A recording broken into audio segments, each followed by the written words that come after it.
Hello and welcome to the Real News Network. I'm David Kattenburg. Clean air, clean water, biodiversity, fertile soils, these are the bedrock of human development and prosperity. So is a stable climate. Human civilization began 11,000 years ago as ice sheets receded and Earth's climate turned temperate and stable. So nothing is more critical for the wealth of nations than a stable climate. Scientists understand this. So does the United Nations Human Rights Council. This past fall, in a unanimous vote, the Council declared a clean, healthy, and sustainable environment to be a human right. China, India, Japan, and the Russian Federation abstained from the vote. The United States does not have a seat on the UN Human Rights Council. And by a vote of 42-1, the post of Special Rapporteur was created to promote human rights in the context of climate change. That resolution was opposed by the Russian Federation. China, Eritrea, India, and Japan abstained. Joining me to talk about these two landmark resolutions are Todd Howland and Saher Rashid Baig. Todd Howland is chief of the Development, Economic, and Social Issues Branch of the United Nations Human Rights Office. He helped develop these two UN resolutions.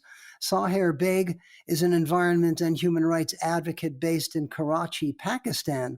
Saher is engaged with the Climate Change Virtual Conference of Youth and with YOUNGO, a global network of young activists seeking to empower youth voices in shaping global climate policies. Saher Baig, Todd Howland, welcome to the Real News. Thank you so much for joining me. Todd, I'm going to start with you. Can you tell me about these two resolutions? Give me a quick summary of their drafting history, and can you explain what a special rapporteur is? Thanks very much, David, and thanks for having me on the show today. The Special Rapporteur is an independent expert that is chosen by the Human Rights Council, and the Human Rights Council is made up of 47 member states of the 93 that are part of the United Nations. A Special Rapporteur is an independent expert that's assigned, for example, there's 45 thematic Special Rapporteurs, and there's 13 that relate to countries. And their role is to really look at that theme or look at that country and to examine exactly what's happening in that area and to provide reports to the Human Rights Council. They also often make country visits to further investigate what's happening on the development of that particular theme. So it's important that when we look at the creation of a Special Rapporteur, that usually indicates that the thematic issue or the country needs attention. And so that's why, in this particular case, in the October session, the 48th session of the Human Rights Council, the Special Rapporteur on climate change and human rights was created. It's an important development because it's a recognition now by member states that climate change is a human rights issue. And secondly, that it provides for an independent expert to continually funnel information into the UN system about climate change and human rights. And tell me about this other resolution. It was the other resolution that declared a healthy environment to be a fundamental human right. Tell me about that resolution, Todd Howland. Well, David, that one's perhaps more of a landmark because of the fact that the Human Rights Council clarified that the environment is subject to and of concern by the Human Rights Council and the United Nations. It's actually long in coming. You can trace it all the way back to the Universal Declaration of Human Rights that indicated human rights should apply in all aspects of society. You can trace it back to the Stockholm Declaration of '72, sort of the beginning of the international environmental movement. And you could see by the time the Human Rights Council came to to actually passing this resolution that already 155 countries in the world had recognized the right to a clean, healthy, and sustainable environment. So in many ways, the recognition by the Human Rights Council was the fact that not only are there roots in many different human rights and environmental pieces of human rights law, but that it also relates to developments in different regions and in different countries.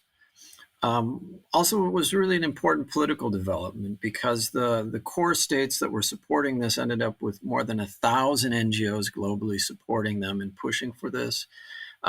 15 United Nations agencies were supportive of this particular resolution. So it really was a massive effort by many different individuals and many different organizations globally to get this recognition. And as much of a landmark as it was, this idea that we human beings have a right to a healthy environment is kind of already embedded in international public law. You mentioned the Universal Declaration of Human Rights, but there's also the International Covenant on Civil and Political Rights and Economic, Social, and Cultural Rights. Can you give us it's a complicated topic and international law is huge.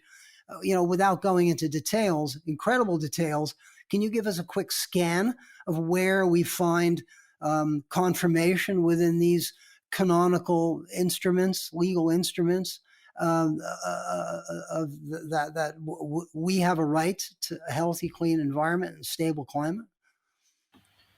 Sure, David. I think that if we go back to the Universal Declaration, that's where you find sort of the common values as existed at that time in globally. And if you see then from the Universal Declaration, there's two major covenants that come out. The first two, the Covenant on Economic, Social, and Cultural Rights and the Covenant on Civil and Political Rights. You can really tie issues related to the environment and climate change to both of these covenants. One really very specific example is the right to health. The right to health obviously is impacted when we have pollution, when we have toxic dumps, when we have transboundary contamination. And so you end up seeing a direct relationship between the quality of the environment we live in and the health that people enjoy. And so that's a very clear connection. Second, what we've seen more recently are let's say the individuals that are dying from cancer created by environmental pollution. And we've seen a growing body of scientific understanding in terms of the relationship between certain toxics that are in the environment created by human intervention and how those have impacted the health and well-being and even the life. And so then you can go to the right to life that's found in some political rights. But there's a lot of aspects to this that you can find in different parts of the covenants. You can see a history, for example, dating back to the African Charter on Human and People's Rights from 1981, that all people should have the right to a general, satisfactory environment favorable to their development. You can see it in the Arab Charter of Human Rights from 2004. You can see it in the Protocol to the San Salvador Declaration to the American Convention on Human Rights from 1998. And so you see a growing understanding by different member states and different regions of the relationship between a healthy environment and human rights. Saher Baig, the right to a healthy environment is immediately clear to marginalized communities and rural people and young people across the global South. Can you share your own experiences with us from your home in Karachi in Pakistan? Tell me some of the specific environmental rights issues that you think must be addressed in the short term, and getting specific about these issues. What are they? Thanks, David. Thank you for having me. First of all, it was really insightful even for me to be here and hear about all of these things and that. But definitely, some of the major issues that we can talk about specific to my region or in other countries in of my region definitely would be, just as Todd mentioned, some of the diseases that are occurring because of pollution and because of environmental related or extreme weather events, for example, right? So some of the things that we can enlist would be, of course, desertification, would be, of course, water scarcity, would be not clean water being available for people of, not even for vulnerable marginalized communities, but also for all the people, because of the pollution, because of the landfills that we are having, right? The other problems would be, of course, urban flooding, because now the floods and extreme weather events due to climate change are not only occurring in, rural areas. There, the urban areas are also majorly affected. For example, my own city as well, right? Now every year we don't have some nice pleasant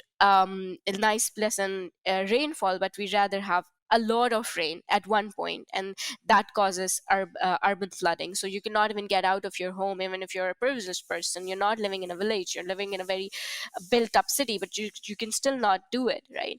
So I mean, some of these problems that are affecting people's life are, of course, the flooding that is happening, the extreme heat effects that are happening, like the heat island effects that are happening.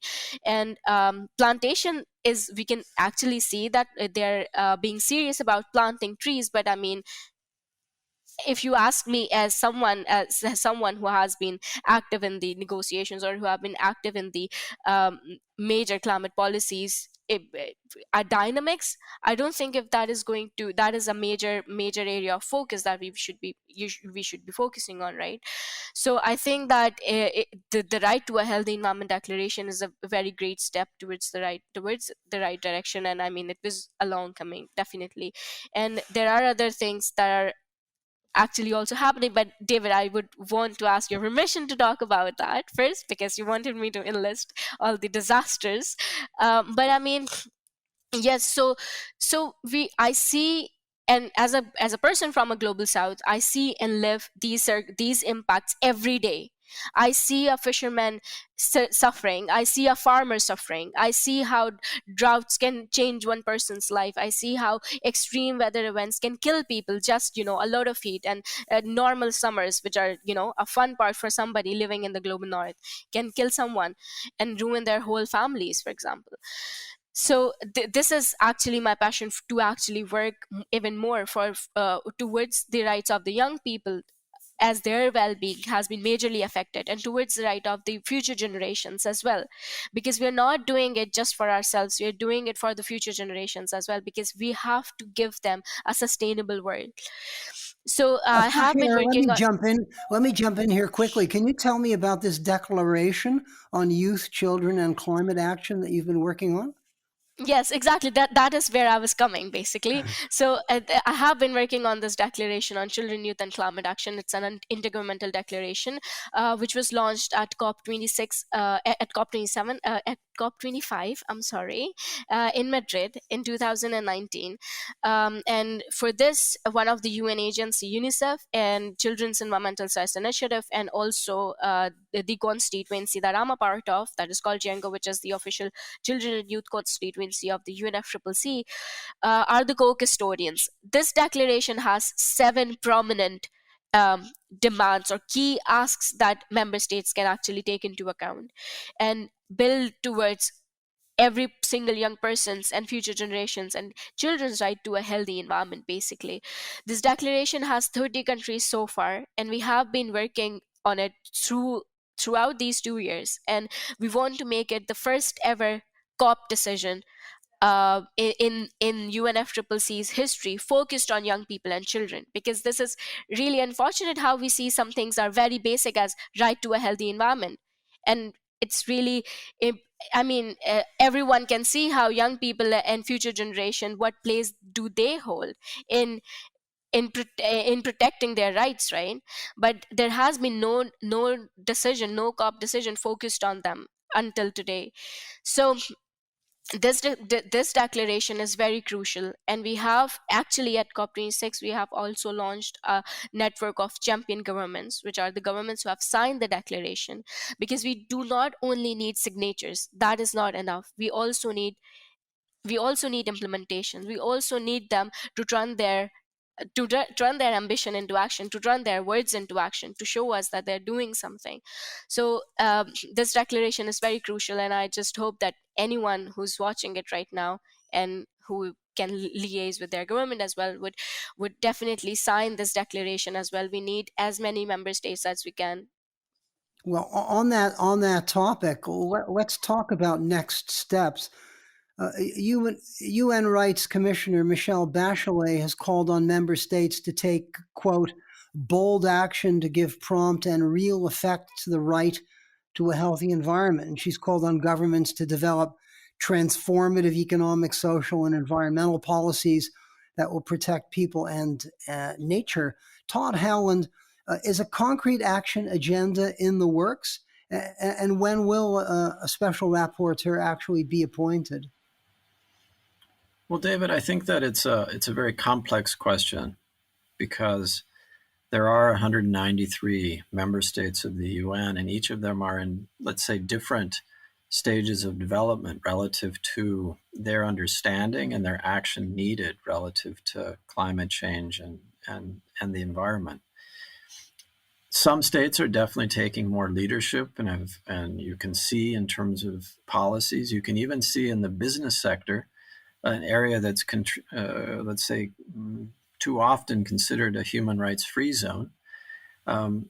Different extremely important business actors thinking about how do they actually conform their practices, their business models to human rights standards.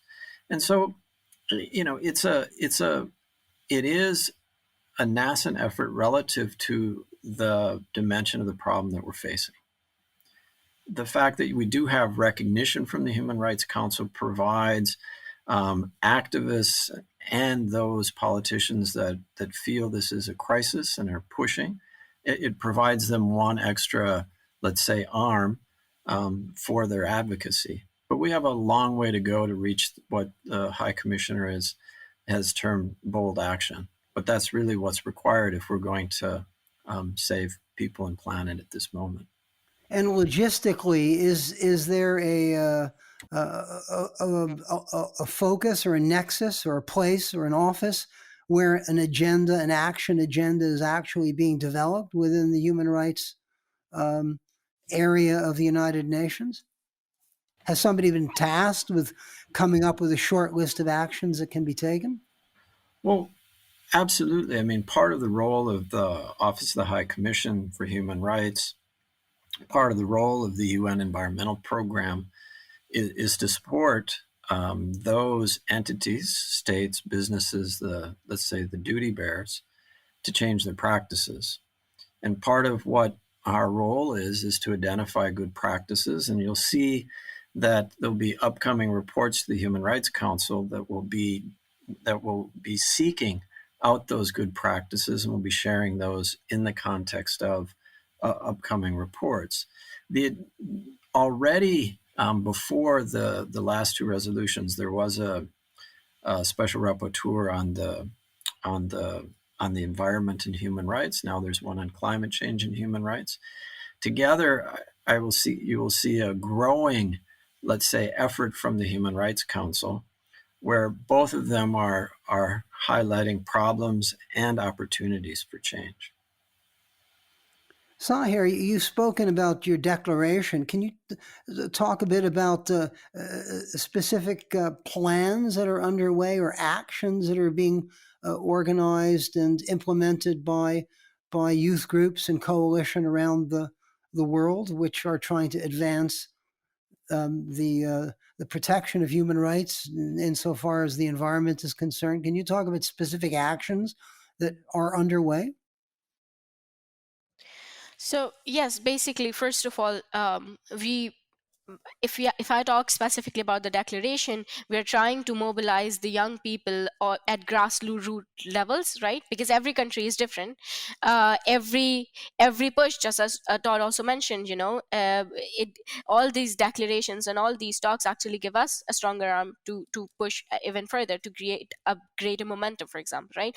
So we are trying to mobilize the advocates at grassroots levels, trying to make them understand why this declaration is important, so that they can take this forward. For this, we have also launched in the UN Climate Change Dialogue in 2020 uh, uh, uh, an open letter for all the young people to urge their governments to sign this declaration, and also to come up with different actions that they want to see, different actions that are concrete and implementable, right? um, but we also have to take in account the security risks that young people actually face when they're advocating, um, given that they're advocating at a decision making table, at negotiations table, or on the roads. Now, that being said, there are of course different practices that the young people have shown that can be included in the policies very meaningfully, and that can make so we're not here to actually play a blame game, but we're rather here to work together hand in hand with people who are already there at the decision making system, and we are advocating for our voices to be included meaningfully, because we are giving them the solutions how this can be worked out, right? So for example, even during the pandemic, how we have great examples of how young people did not let the work of policy die.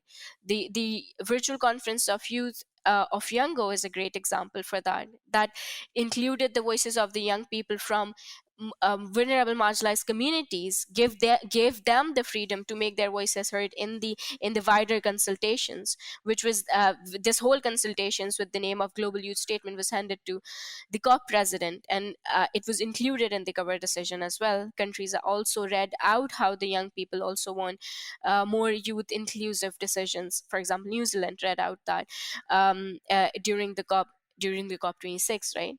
And then there are of course other initiatives that are taken by the young people to make the whole climate action agenda more linguistically inclusive, so that we're not leaving behind the indigenous communities, we're not leaving behind the people who are working, who are actually being impacted, who are actually the frontline communities, but they cannot be included because this whole conversation is so rigid linguistic wise. It's like everyone is talking in 6 UN languages or in English, right? So we have to, if we don't want to leave actually no one behind, we have to think about the linguistic diversity that we have. And I think that the young people there are thinking about these small details to make the actual change more inclusive and more impactful. So I think as a young person, this is something I'm really proud of, and I think that we should be heard. And I'm really glad to hear whatever Todd was saying, right? They recognize that these actions and these push from the young people on the road, or from the young people at the negotiation tables, are very crucial, so that we are reminded that we have to leave a sustainable world for us and for the future generations. Todd, thoughts on this? Do you want to reply to what Saher has just said? No, I think the reality is that human rights change is rarely a gift. Human rights change requires a concerted effort, because the reason why we're in this situation is that there's powerful interests. And so that's why the mobilization of the youth networks and of the environmentalists and of those that are interested in social responsible actions is so critical, because the powerful interests make money from the current situation. And that it's important to see that there's other interests, and to bring those interests into the political discussions, and to show the import of taking the right decision. And those right decisions relate to what are the current human rights standards. And those current human rights standards indicate that the economic policies need to reflect the values of our world as seen by the Human Rights Council. And that would include the right to a healthy, sustainable environment. I'd like to raise a final point here. If we humans have a right to clean air and water, healthy soils, biodiversity, and a stable climate, we should be able to pursue these rights in courts, I would think, national and international.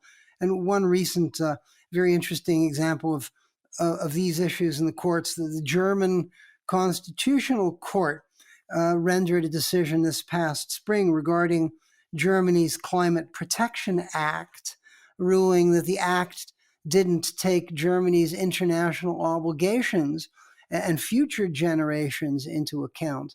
And the German government, I gathered, modified its Climate Change Act in accordance with the Constitutional Court's decision. And I'm thinking about these Norwegian activists who are taking the Norwegian government to court over oil and gas exploration off the Norwegian coast, I believe, at the European Court of Human Rights. So now that environmental health has been declared a human right, are legal enforcement tools on people's minds? Todd and then Saher? And this is a tough one, of course. It's one thing to come up with, normative guidelines. It's another thing to actually give them legal teeth and then to pursue this issue in the courts. This is, your thoughts, Todd? No, I think what we can see is similar efforts that were made in let's say in the past by the Human Rights Council, the international community. One, for example, from 2011 clarified, they're called the Ruggie Principles, that human rights applies to business. And it's taken quite a while, but today you see different countries beginning to apply those standards as defined by the Human Rights Council in domestic litigation. Economic, social, and cultural rights in many countries is already justiciable. South Africa is a very good example, where there is already a significant amount of litigation that would relate to right to health and the environment. And so I think what we'll see is a growing tendency. And it will take time for every country, and it may take a long time for some countries to actually recognize and have the uptake of these international standards. But I am confident that activists like Saher and all of her colleagues globally will be using every last bit of what comes out of the Human Rights Council to advocate for change. Saher? Thanks. I really believe in that thought, and definitely the Human Rights Council and the work of the Human Rights Council is basically providing us hope and giving us the tools to advocate better for what we believe in. I have a very great example. I did not know this question was coming, but I'm so happy that it did. So first of all, yes, you're absolutely right. There are young people taking things in their hand, suing their governments. I know a very great Jamaican environmentalist friend who actually said, why are you not doing enough when you can, right? Because it's our basic right to have a healthy environment. It's our basic right. It's your basic duty to save what's happening in the country with regards to climate change. Why are you not doing enough?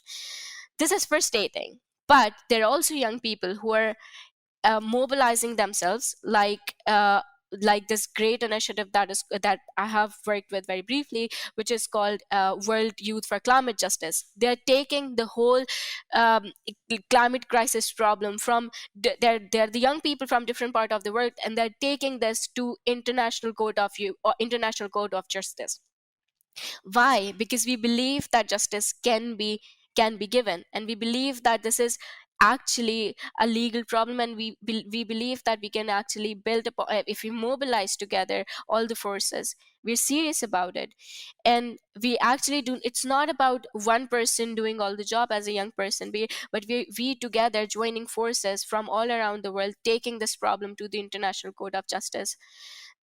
Well, I don't know how this will work out to be. I really hope that it will work out. I really hope, just as Todd mentioned, that it will take a long time for some countries to get serious about it, and it will take a long time to actually realize that this is a serious problem for them and for us and our future generations. But there are also countries that are doing a great job in including their young people. We should not also forget that it's not enough, but it's something, and it also inspires us to keep on going because our voices are then included. So I think that David, when you asked like how the young people actually doing those implementable bits, giving them, I think that even before the right to a healthy environment got adopted, World Youth for Climate Justice have been working to take this whole problem to the International Court of Justice. I think that we believe in the UN as an entity who can actually help us, and who the Human Rights Council, who can actually give us the tool to protect our basic rights. And I think that this is great. We all have to work hand in hand, and I really have hope that we can achieve a better future. I've been speaking with Todd Howland, Chief of the Development, Economic, and Social Issues Branch of the United Nations Human Rights Office, and Saher Baig, a youth, environment, and human rights advocate based in Karachi, Pakistan. Todd and Saher, thank you so much for joining us. Before you go, please don't forget to subscribe to the Real News YouTube channel and head on over to therealnews.com/support to become a monthly Real News sustainer. Your contributions help ensure we keep bringing you important coverage and conversations like this one. Thank you so much for watching. Bye-bye.